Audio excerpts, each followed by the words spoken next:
So, hello everybody and happy Christmas.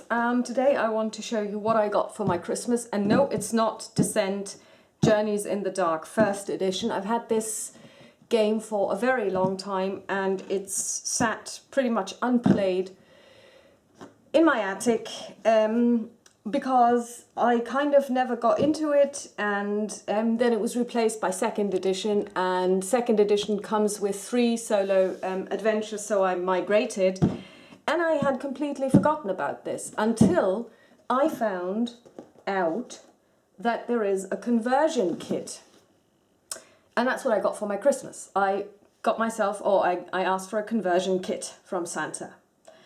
Now, what this conversion kit does is it ports over all the monster types and all the heroes from all of the first edition's base game and expansions, plus heroes from Dungeon Quest. So, and also apparently a couple of promotional heroes called Jonas the Kind, Nada the Fang, Tobin Farslayer, and Truthseer Kell. So, just to give you an overview over what's in the box, in the original coffin box, you have a wealth, okay, that's not part of the original coffin box, you have a wealth of, partly even painted, I painted them myself, obviously, these were actually one of my first paint jobs ever. Some of the heroes, some of them painted, some aren't, from the base game. And all of these monsters, so many of them, which essentially have been sitting in my attic, not used at all. So I decided to dig them out. Even then I started painting them. This is the Naga, the old version. And now that I've got the conversion kit, I will actually be able to add them without having to buy the Heroes and Monsters small box expansions, which contain these, although with new sculpts, so the sculpts have changed since then. But I don't really need new sculpts, I just need the monster cards. As you can see, these are 2 giants. This one's almost finished, he just needs some shading. This one still needs his trousers painted. Probably gonna paint his trousers red just so that we can tell him apart, because he will be the master and this is the minion. So let's take a look at what is inside the conversion kit.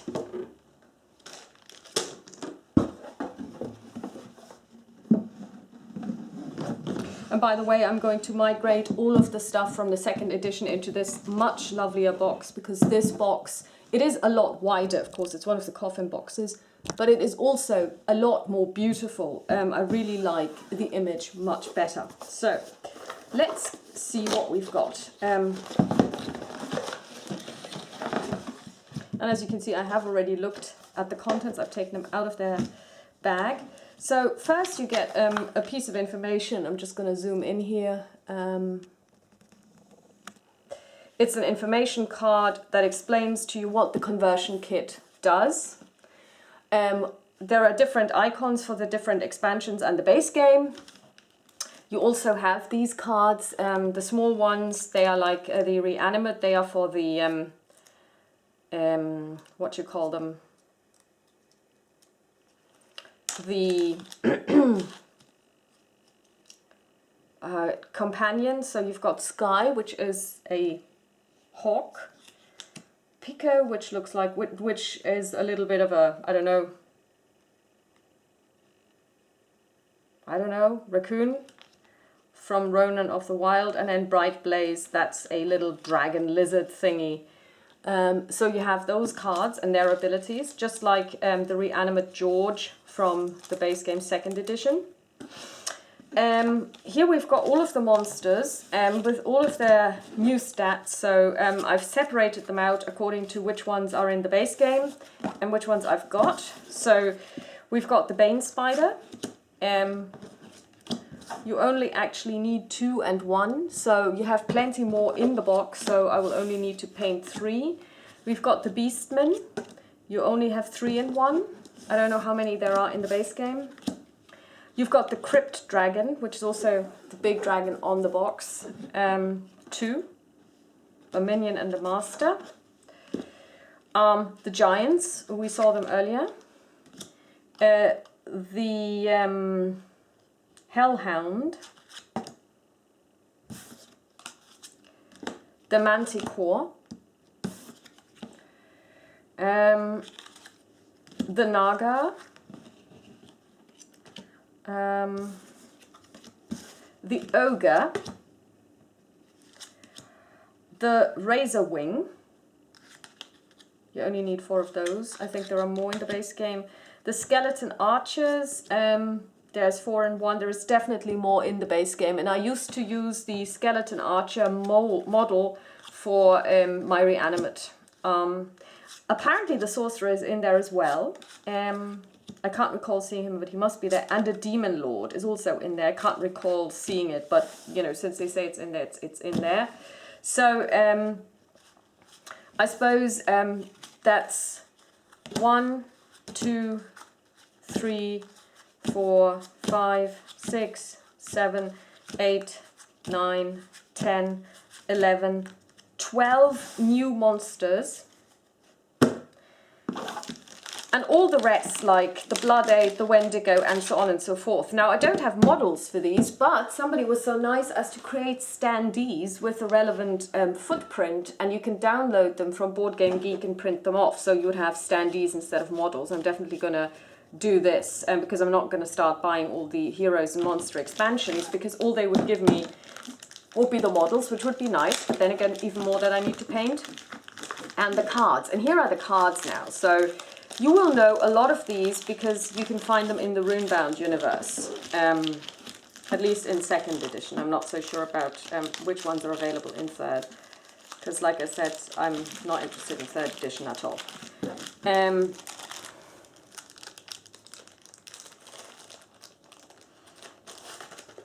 So we've got Varikas the Dead,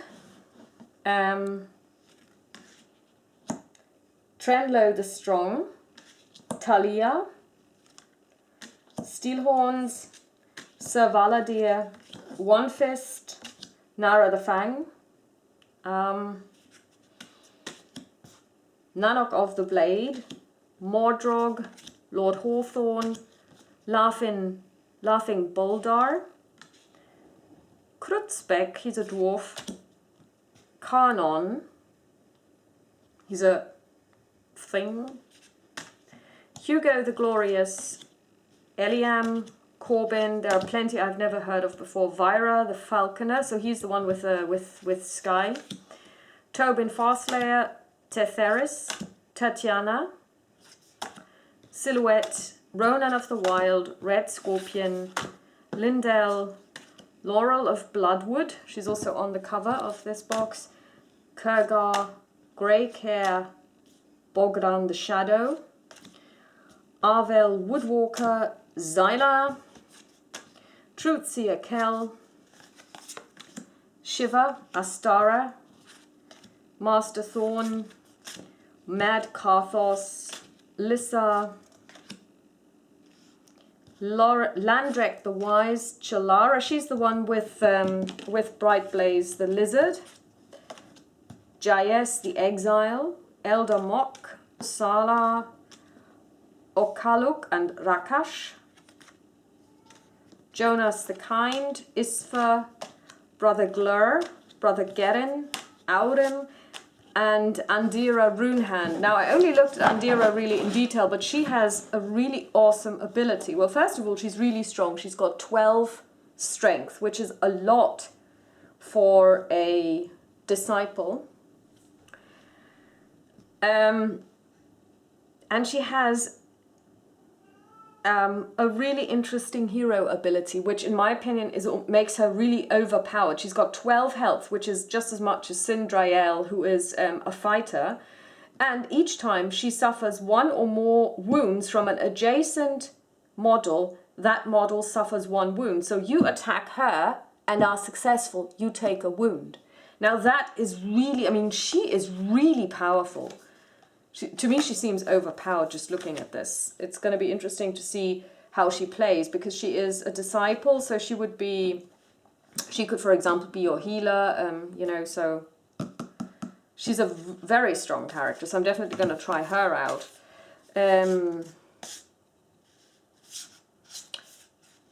I used to play,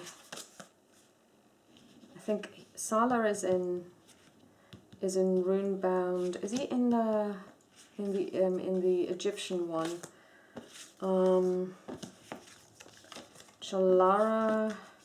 I used to play with Astara in Runebound. Once per turn, she's a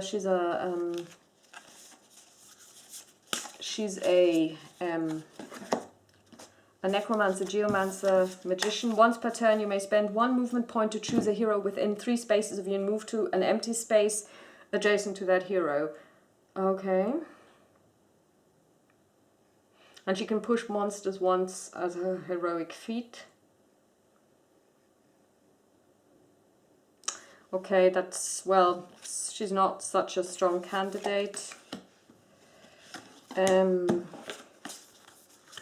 Shiver, not really either. Monsters must spend 1 additional movement point to enter a space adjacent to you. Truth Seer Kel. Figures and obstacles do not block your line of sight. Doors still block your line of sight as normal. Yeah. She can take a look at the top 5 cards of the Overlord deck. So that would be pretty useless when you're playing the app, because you don't have an Overlord deck. Xyla. You ignore all figures and terrain while moving. Arvel Worldwalker. When you fail an attribute test, you may re-roll it. Yeah.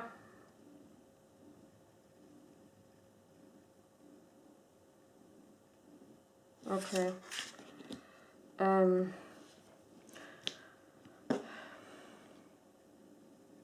Each time you attack a monster adjacent to another hero, your attack gains +1.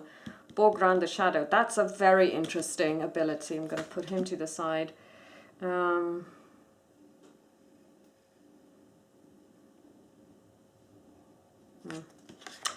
Fergar, a monster may only target you with an attack if there are no other heroes closer to that monster and it's in line of sight. Okay. Laurel of Bloodwood. Each time you make a ranged attack and the total range results is more than was necessary to reach your target, deal +1 damage. That's a very strong ability. Lindell, when making an attribute test, you roll two grey defense die instead of 1 grey and 1 black defense, so that's okay. Red Scorpion, she's the one who wears nothing.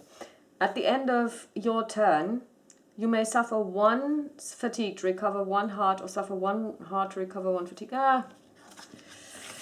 Ronan of the Wild. You have the Pico Familiar. At the beginning of each encounter, place the Pico Familiar token on your hero sheet. Any hero may give Pico to an adjacent hero following normal rules for trading items. Okay, well, yeah. Silhouette. Each time you roll an X on your attack roll, you may deal 1 damage to 1 monster adjacent to you. That's a very useful one. Tatiana. Each of your attack gains +1 range. Each ranged attack that targets you gains -1 range. Oh, wow. Definitely going to put her to the side. Tetheris. You may always roll your attack dice before your target rolls its defense dice. Each time after rolling your attack dice, you may choose to instead attack a different valid target. This new attack uses the same attack roll. Oh, so I attack someone, they roll their dice, I don't have enough attack to overcome their defense, so I just choose a different one they have to roll. That's kind of interesting. Tobin Farslayer. Each of your attacks that targets a monster that is at least 3 spaces away from you gains Surge +2. Well, that's what I call a ranged character. Vaira the Falconer. You have the Sky Familiar. Okay, blah. Corbin. Each time you suffer 2 or more wounds, you suffer 1 less wound. Iliam, while you have 2 melee weapons equipped, each time you attack an adjacent monster and do not roll an X, deal 1 damage to 1 other monster adjacent to you. Not bad. He really wants to be in the thick of things. You want to give him 2 single-handed weapons. If you have not moved during this turn, you may reroll 1 of your defense dice each time you are attacked until the start of your next turn. That's a good one. Carnon. Each time a monster attacks you, after rolling dice, you may suffer 1 fatigue to cancel one surge rolled on the attack. And he's got 14 defense. He's a strong one. Krutzbeck. Well, you have at least 6 wounds. Each of your attacks gains +2. Yeah. Laughing Boldar. You may treat one of your equipped melee weapons as if it only had one hand icon, even if... Wow, that's interesting. Lord Hawthorne. When attacking with a melee weapon, each of your attack gains reach, so he can attack two spaces away. Mordrog. Each time you suffer any amount of hearts, you may recover 1 fatigue. Yeah. Nanak of the Blade. If you do not have any armor equipped, each of your attack gains 1 surge. Nara the Fang. Each time you attack a monster that was at least spaces away from you at the start of your turn, your attack gains +1. So if you move to attack, then yeah, it's not too bad. 1 fist. You can equip 1 hand icon worth of equipment. On each of your turns, you may perform 1 free melee attack using 1 blue attack die and 1 yellow power die. This does not require 1 action. Okay, since he only has... Okay, so in theory, he can attack 3 times. So Valadir. Once per turn after dice are rolled, you may suffer 1 fatigue to add 1 surge to your attack roll. Steelhorns. If you perform 2 move actions on your turn, you may suffer 1 fatigue to perform an attack at the end of your turn. That's not too bad. Talia. Each time you defeat a monster, you receive 2 movement points. Trenlo the Strong. Each time you attack, you may reroll 1 power die, limit once per attack. And Varikas the Dead. At the start of your turn, recover 1 fatigue. Okay. So some of these are really good. Some of these are kind of meh. But the point is, I've got them all. So I can choose whichever. So these ones are the ones that I've chosen that are going to make the cut, because also I have to check which minis I'm actually going to paint, because I'm not going to paint all of them, because that does take a lot of time. So that was Descent, the conversion kit. Converting and porting over all the content from all of the first edition to the second edition.